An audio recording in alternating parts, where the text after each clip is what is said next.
जय हिंद साथियों। एक बार पुनः आप सभी का आपके अपने YouTube channel DL study classes में बहुत बहुत स्वागत है।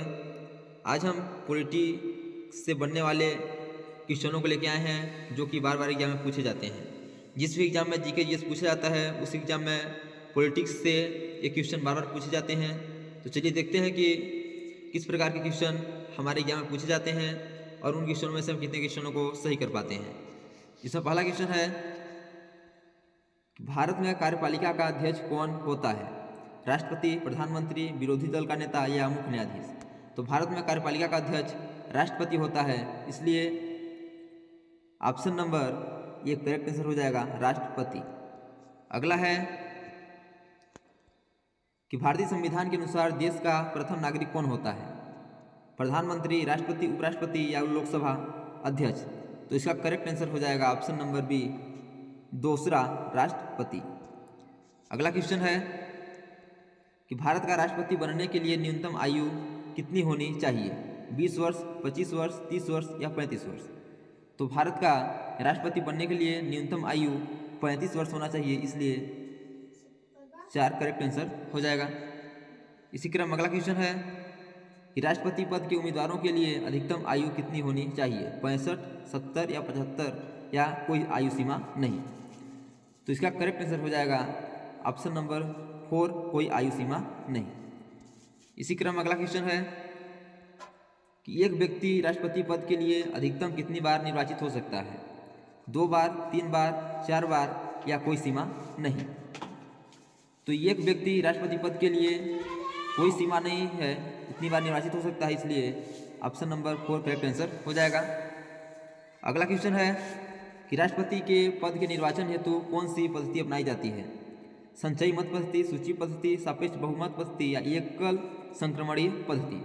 तो इसका करेक्ट आंसर हो जाएगा एकल संक्रमणीय पद्धति, इसलिए ऑप्शन नंबर 4 करेक्ट आंसर हो जाएगा। इसी क्रम में अगला क्वेश्चन है, राष्ट्रपति पद के चुनाव संबंधी विवादों को किस से निर्देशित किया जाता है? लोकसभा अध्यक्ष, संसदीय पद्धति, उच्चतम न्यायालय या निर्वाचन आयोग? तो राष्ट्रपति पद के चुनाव संबंधी विवादों को निर्वाचन आयोग द्वारा निर्देशित किया जाता है, इसलिए 4 करेक्ट आंसर हो जाएगा। अगला है कि राष्ट्रपति पद के उम्मीदवारों को चुनाव प्रचार हेतु कितना समय मिलता है? 1 सप्ताह, 2 सप्ताह, 3 सप्ताह या 1 माह? तो राष्ट्रपति पद के उम्मीदवारों को चुनाव के लिए 2 सप्ताह का समय मिलता है, इसलिए 2 सप्ताह करेक्ट आंसर हो जाएगा। इसी क्रम में अगला है कि राष्ट्रपति के चुनाव के लिए निर्वाचन मंडल में होते हैं। बताना है कि राष्ट्रपति के चुनाव के लिए निर्वाचन मंडल में क्या होते हैं? संसद के दोनों सदन के सभी सदस्य, संसद के दोनों सदनों तथा विधानसभाओं के निर्वाचित सदस्य, संसद के दोनों सदनों के सभी निर्वाचित सदस्य या इनमें से कोई नहीं? तो इसका करेक्ट आंसर हो जाएगा संसद के दोनों सदनों तथा विधानसभाओं के निर्वाचित सदस्य। इसी क्रम अगला है कि राष्ट्रपति पर महाभियोग किस आधार पर लगाया जा सकता है? बताना कि राष्ट्रपति पर महाभियोग किस आधार पर लगाया जा सकता है? तो इसका करेक्ट आंसर हो जाएगा किसी भी आधार पर, इसलिए ऑप्शन नंबर 2 करेक्ट आंसर हो जाएगा कि किसी भी आधार पर। इसी क्रम में अगला है, भारत के राष्ट्रपति को उसके पद से हटाने की प्रक्रिया क्या है? बताना है कि भारत के राष्ट्रपति को उसके पद से हटाने की प्रक्रिया क्या है?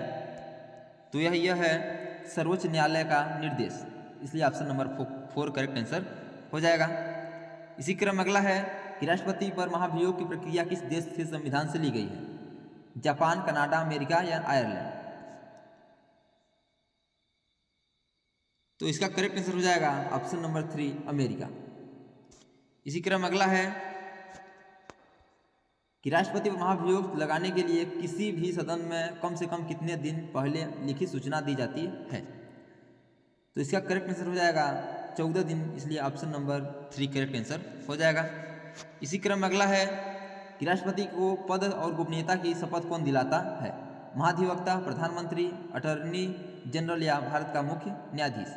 तो इसका करेक्ट आंसर हो जाएगा ऑप्शन नंबर 1, महाधिवक्ता। अगला क्वेश्चन है कि मुख्य न्यायाधीश की अनुपस्थिति में राष्ट्रपति किसके समक्ष शपथ लेता है? महान्यायवादी, उपराष्ट्रपति, लोकसभा अध्यक्ष या सर्वोच्च न्यायालय का वरिष्ठ न्यायाधीश। तो इसका करेक्ट आंसर हो जाएगा ऑप्शन नंबर 4, सर्वोच्च न्यायालय का वरिष्ठ न्यायाधीश। अगला है, यदि राष्ट्रपति और उपराष्ट्रपति दोनों देश से बाहर हों तो उसी स्थिति में कार्यभार कौन ग्रहण करेगा? तो यदि राष्ट्रपति और उपराष्ट्रपति दोनों देश से बाहर हों तो उस स्थिति में कार्यभार सर्वोच्च न्यायालय के मुख्य न्यायाधीश ग्रहण करेंगे, इसलिए ऑप्शन नंबर 3 करेक्ट आंसर हो जाएगा। अगला है कि राष्ट्रपति अपना त्यागपत्र किसे देता है? तो राष्ट्रपति अपना त्यागपत्र लोकसभा अध्यक्ष को देता है, इसलिए ऑप्शन नंबर 2 करेक्ट आंसर हो जाएगा। अगला है, राष्ट्रपति के त्यागपत्र की सूचना उपराष्ट्रपति किसे देता है? तो राष्ट्रपति के त्यागपत्र की सूचना उपराष्ट्रपति महान्यायवादी को देता है, इसलिए ऑप्शन नंबर 3 करेक्ट आंसर हो जाएगा। अगला है, भारत में सबसे लंबे समय तक राष्ट्रपति के पद पर कौन रहे हैं? तो भारत में सबसे लंबे समय तक राष्ट्रपति के पद पर डॉक्टर राजेंद्र प्रसाद रहे हैं, इसलिए ऑप्शन नंबर 2 करेक्ट आंसर हो जाएगा, डॉक्टर राजेंद्र प्रसाद। इसी क्रम में अगला क्वेश्चन है कि भारत का राष्ट्रपति निम्न में से किसकी नियुक्ति नहीं कर सकता? उपराष्ट्रपति, राज्यपाल, प्रधानमंत्री या मुख्य निर्वाचन आयुक्त। तो इसका करेक्ट आंसर हो जाएगा ऑप्शन नंबर 4, मुख्य निर्वाचन आयुक्त। इसी क्रम में अगला और आज का लास्ट क्वेश्चन है, केंद्रीय मंत्रिमंडल के मंत्रियों की नियुक्ति कौन करता है? तो केंद्रीय मंत्रिमंडल के मंत्रियों की नियुक्ति राष्ट्रपति करता है, इसलिए ऑप्शन नंबर 2 करेक्ट आंसर हो जाएगा, राष्ट्रपति। तो दोस्तों, thanks for watching this video. यह वीडियो आपको कैसा लगा कमेंट बॉक्स में जरूर अपनी राय बताइएगा, और आज आपको कितने प्रश्न सही हुए कमेंट बॉक्स में जरूर अपनी स्कोर बताइएगा। इसी प्रकार के गवर्नमेंट एग्जाम में पूछे जाने वाले GK, GS, math, reasoning, Hindi, current affairs के क्वेश्चनों को पाने के लिए हमारे यूट्यूब चैनल को लाइक, शेयर और सब्सक्राइब कर बेल आइकन को प्रेस करना ना भूलिएगा, ताकि जब भी न्यू वीडियो अपलोड हो तो सबसे पहले नोटिफिकेशन आप तक पहुँचे। तो आज तक के लिए इतना ही, मिलते हैं नेक्स्ट वीडियो में, तब तक के लिए जय हिंद, वंदे मातरम।